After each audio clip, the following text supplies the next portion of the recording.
Hey guys, welcome back to Seller Sessions on a Tuesday afternoon. Today I'm going to be riding solo again. I'll be talking about my interview I did with a member of the seller support team. I'm just going to let a few people come into the room. Once we get a few people arriving, I'll then get started. So the basis of the show is that I'd done the interview with the Seller Central Support associate, and I've made a series of notes. And within that notes as well, I have his annotations as well. So we'll be able to read off both sets of those, but I'll just allow a few people to enter the room before we get started. Okay, starting to get a few people in now. Let me know if you have any questions before we get going. Okay, they're all done. Cool. All right, so we'll get started. So I'm just going to pull up my notes now. So yeah, I've done the interview. Within that interview as well, I've taken down all my own notes. I sent him off my notes for clarification, and he's kindly come back and annotated. So what I'm going to do is I'm going to go through my notes and a total breakdown, and then as we do, we'll go through the annotations that they did as well to give you a bit more context. So the onboarding process for associates, right? So seller support is very complex to learn, even if you had prior experience selling on Amazon. My contact has prior and is currently a seller on Amazon. And the reason that he took the job was because to gain more experience on that side while his business was taking on. He's gone on to annotate, most associates at Amazon selling partner support do not have any prior experience.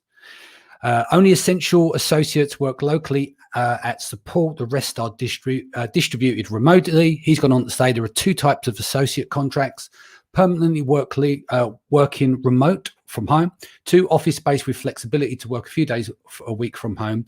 Now during COVID, 90% of these people are home for safety reasons. As I said, there's two types of contracts.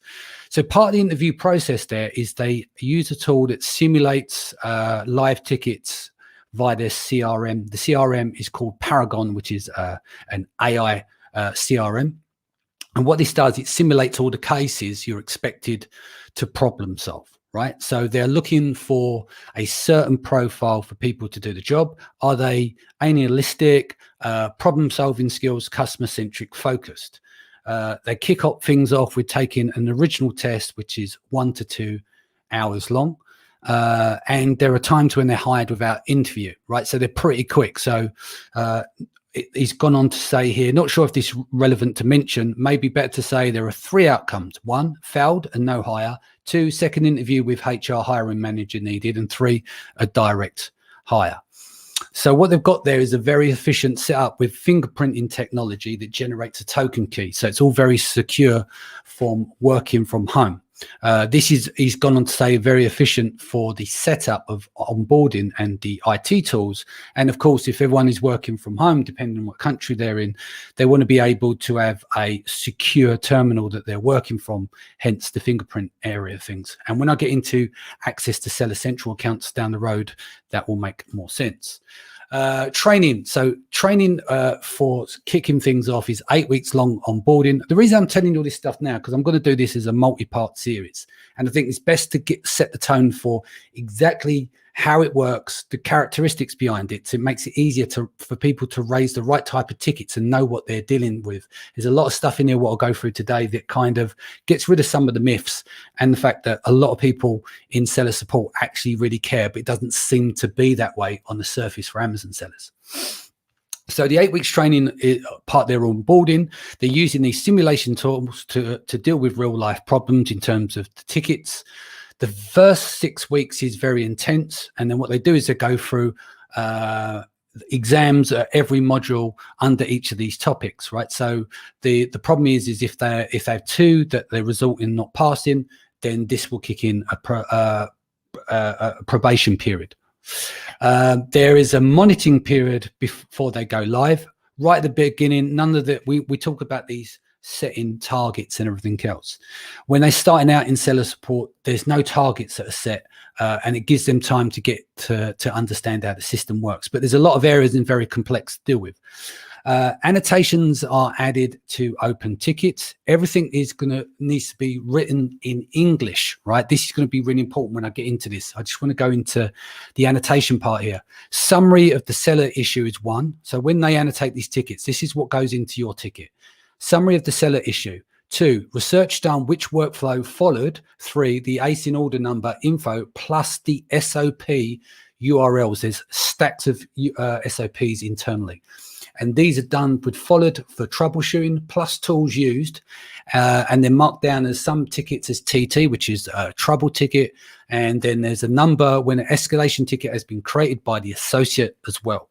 Number 4 is the final part, which is a proposed action taken summary or reply question to the seller. More info needed under PMA. I'll come to PMA and some of the abbreviations in a little while.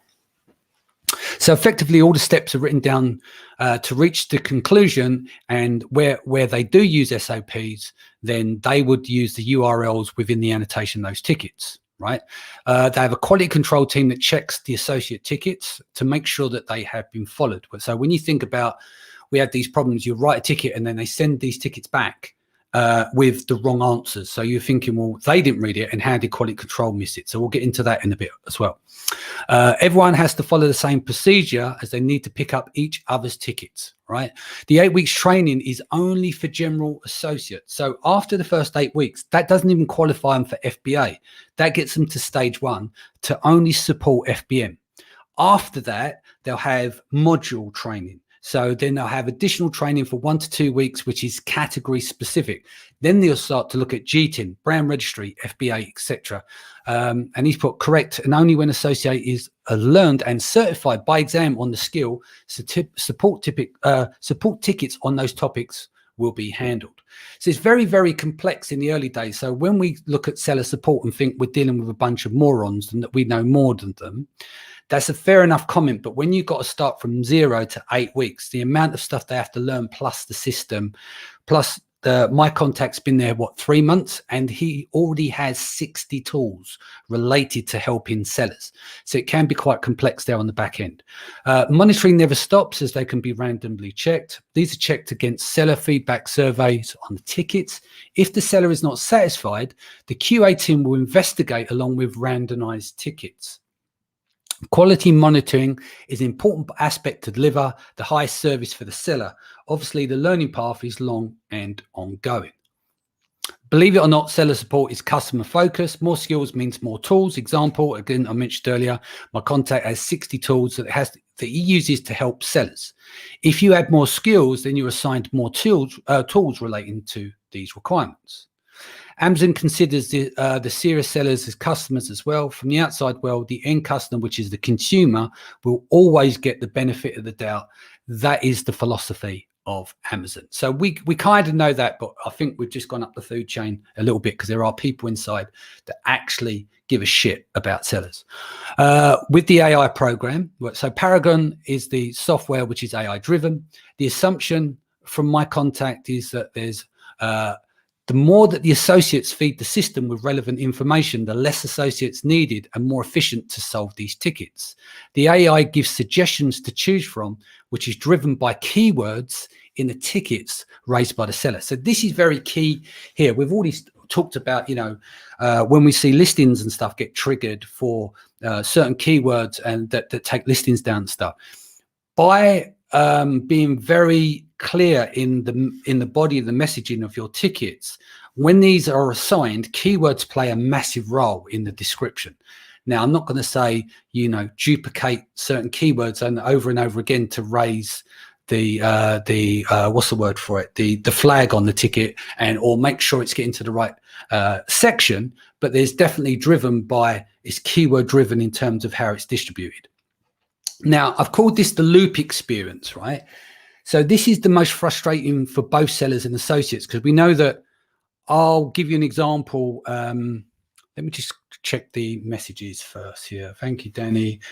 Question, the good insights, Paragon. Okay, so all right for the moment. I'll come back to those in a minute.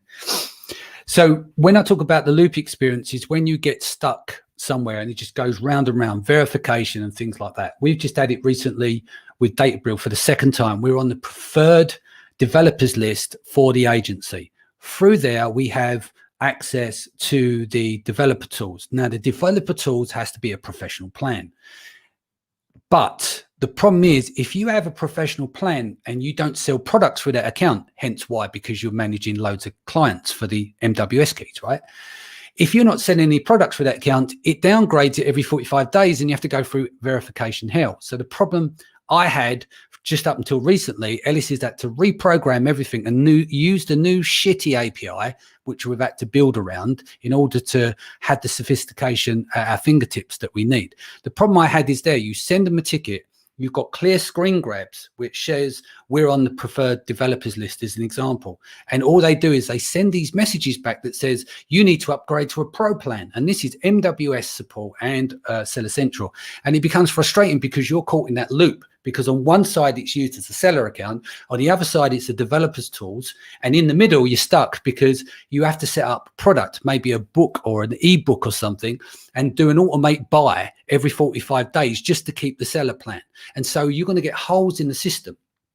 So going back to this point, the loop experience is very frustrating for both sellers and the associates, as the latter needs to follow the workflow. There are some departments that need tickets written specifically to meet the requirements. We don't know this, but they need to be written specifically to be triggered. So to be put, otherwise they get put in the unresolved bucket with the message, do not reopen.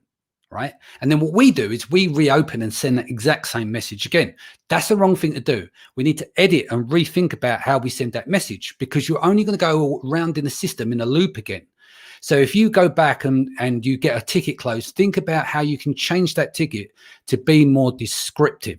You know, send it to a friend or so and just take a look at it, because the idea, what you want to do is you don't want to keep going stuck in that loop.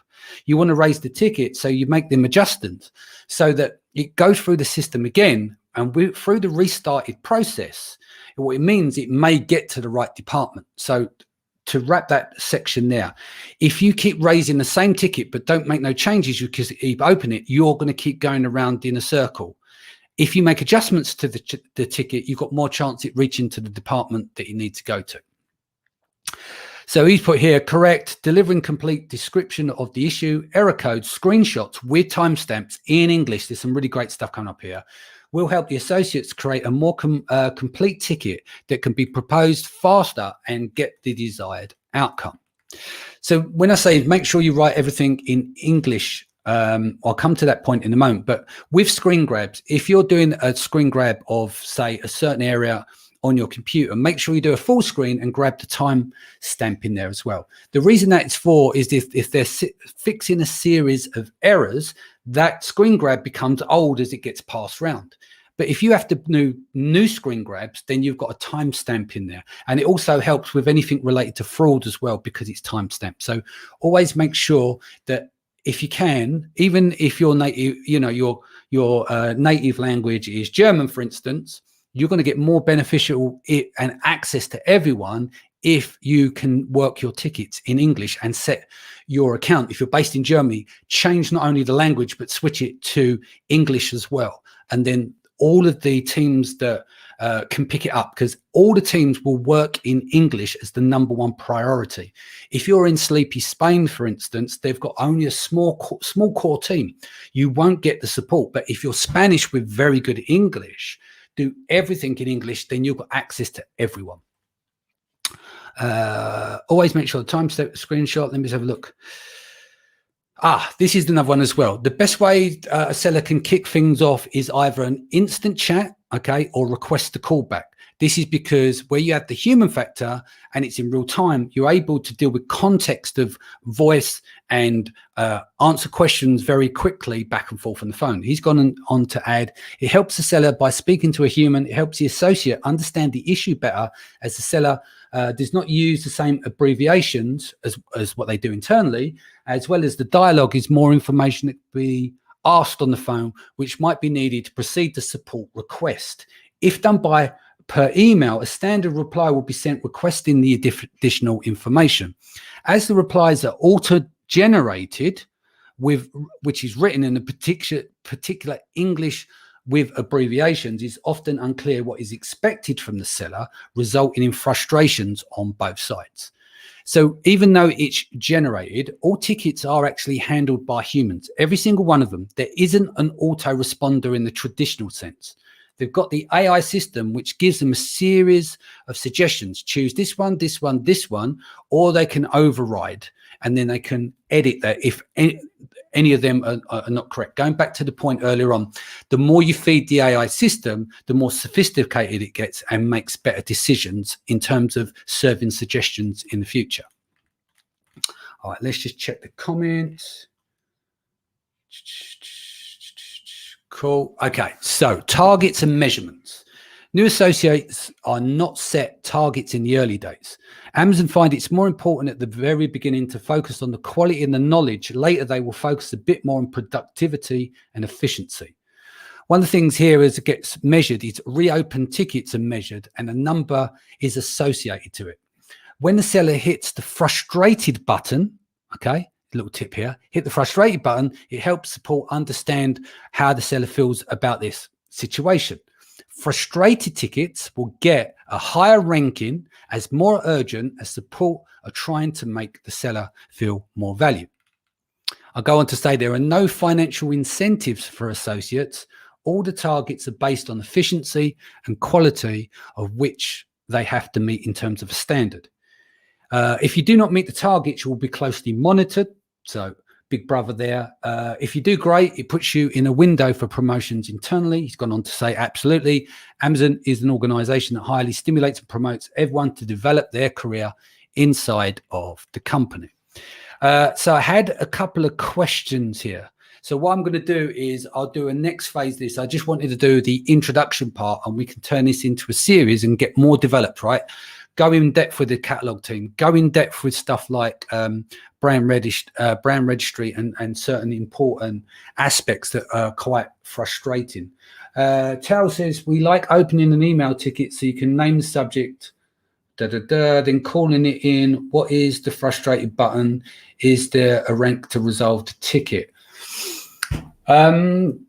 This is the thing. When I spoke to him, because I've never used the frustrated button, but apparently when you raise the ticket, like on your feedback, you can do frustrated, but I've not noticed it myself, and I haven't had a chance to have a look in there today. But if everyone takes a look and hunts down the frustrated button, that will help in terms of raising the ticket in rank. Let's look here. What else have I got? Okay. Someone asked me, if we send in a Loom video, can we watch it and make things, which will make things easier? It says, absolutely agree. But at this moment, there's no option for the sellers to send Loom videos, etc. It's just strictly JPEGs are supported and documentation PDF format recommended. When a ticket is raised, it's done via the Paragon workflow. Normally, okay, so I should have put this one near at the beginning. When a tickets are raised, it's done via Paragon workflows. If a normal ticket, it will be a first wave level for the seller associates. If it's not a normal ticket, meaning more complex, there are 5 to 10 SOPs to determine more complex issues. And then these are then assigned to other associates across the board, which is related pertaining to that ticket. This is really interesting. Time is allocated between 17 and 18 minutes. It's not in stone, but the target is to resolve a ticket between 17 and 18 minutes, right? If not successful in time, what happens? PMA, pending emergent action. That's what PMA stands for. Ticket raised, but for example, ticket is raised, but the ASIN is yanked, but seller is not given the full info. As an associate, they're able to peek inside the seller central account based only on the problem solving. So what that means is that they can only operate, they can't just access any account, but if a ticket is assigned to them, they're able to go into the seller central account of that seller to have a route around based on that subject. So it goes back to why it's important about the fingerprint technology, because of other people, if you're working in distributed teams and you're not in the office and you're at home, our privacy is very, very key there. Let's have a look here. Okay, so he's gone on to append this, full access. Okay, 4 case tickets outcomes are: 1, pending Amazon action, PAA, in the case needs to perform additional research and the seller needs to wait for the outcome. 2, pending merchant action, PMA, more information is needed from the seller to be of support. The current information provided is limited or incomplete for us to proceed support. Number 3, resolved. The case is done and resolved, or the conclusion is that Amazon point of view, we cannot be of support for whatever reason. We've seen that a lot where tickets get shut down. We need to inform the seller and then resolve. Number 4, reply and keep working. This is used more when time is needed to perform research, and we want to notify the seller in the meantime that we are working on it and will come back soon with an answer stroke reply. Another question: why is verification such a painful process? Why can't we talk to directly with the verification teams? The only departments you can reach to directly are Seller Support 1 and Brand Registry. All the other departments are involved after we performed initial research to filter out the how-to questions or easy cases. The other departments are specialized and do not have the capacity to receive all the tickets on the said topics. So the KYC team looks after verifications. There seems to be at the moment with errors with uploading files, right? New verifications, it's important you read carefully and submit once. Reason being, it locks the system and it puts you into the twilight zone. The support can't then resolve the ticket. It's only, it ends up in one of Amazon's random loops. So what that effectively means is, like, correct, absolutely make sure that the correct documents are prepared in the correct format: JPEG, Word format and PDF, clearly readable and right resolution and file format size. Deliver it once and correct is the motto. So the reason they're saying that, they need to fix a bug in the system which goes round and round. You submit that information. If that gets locked down, what they're effectively saying is that the support team can't do much in the way of helping because it's gone into verification hell. So go in, use the search bar, make sure you're doing it exactly right when you proceed, because really you've got one shot to do this and get it right. This is an interesting one. The good old captive team. This was a thing going around the masterminds a few years ago. Someone sent me a message: any numbers can we call to talk to someone in the captive team? T2 and T3 is the escalation path. My contact believes there's no such thing as a captive team, nor is there any phone numbers. However, he's only been there for a few months now, and the organization is so big and complex, is not known at this stage. So I'm going to dig deeper and we're going to look to see if there was such thing as a captive team. Because I know there was a time that everyone gets on and goes, yeah, I want to speak to the captive team. And even I had it with seller support, like, well, what's the captive? They had no idea what we're talking about. So what the captive team is, it just might be a buzzword for T3 or T2, or it was active a few years ago, or it's still active now, but I'll find out in the next interview that I do with him. Is there a way to contact the catalog team directly to deal without listing issues, or a time or an event that triggers being able to do so? T1 will be the skill for the catalog is available to call. So you'd start at T1. If they've got the chops to do it, they'll deal with it. If not, they'll move you on to someone with additional skills. So we pretty much know that anyway. Seller support. Okay, yeah, this one here. Seller support is not a how-to, right? We get really fucking lazy because we don't want to read all the shit in Seller Central, right? So we just bang off a ticket. What Amazon hasn't been good at explaining is that they're not a how-to support system, right? So what they're saying here, this is the B2B support for support on how-to tips and tricks. Amazon has SOPs, video tutorials, training webinars, Amazon University.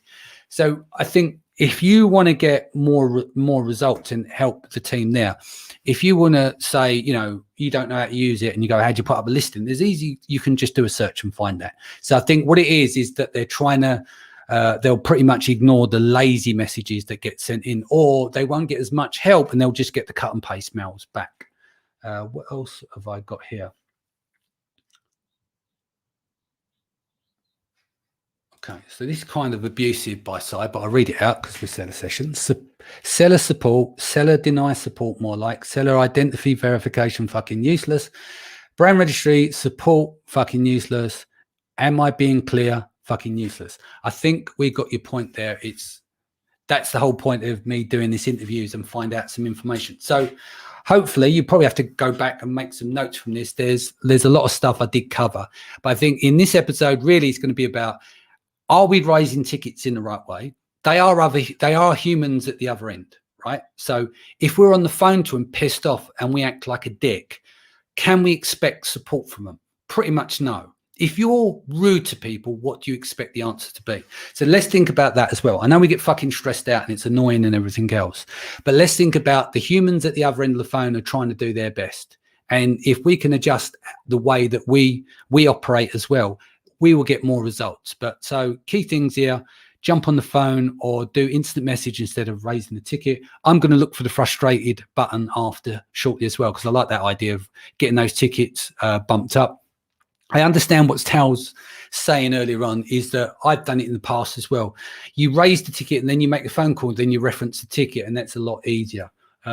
So in the next episode, I'll go more like section by section. Really what I want to say is this is the level people that go into to support. Let's understand they've got 8 weeks to get their chops up, plus 2 weeks per module to learn this stuff. So we understand their level. We can probably see that externally as well. We do understand that there are people that are trying to help in now as well, but I'll try and dig down more so brand registry in a lot of other areas now, and we'll turn this into a series. So hopefully you guys enjoyed that today. I'll be back here tomorrow, 4 p.m. As usual, take care of yourself and your family. Much love, and I'll see you soon.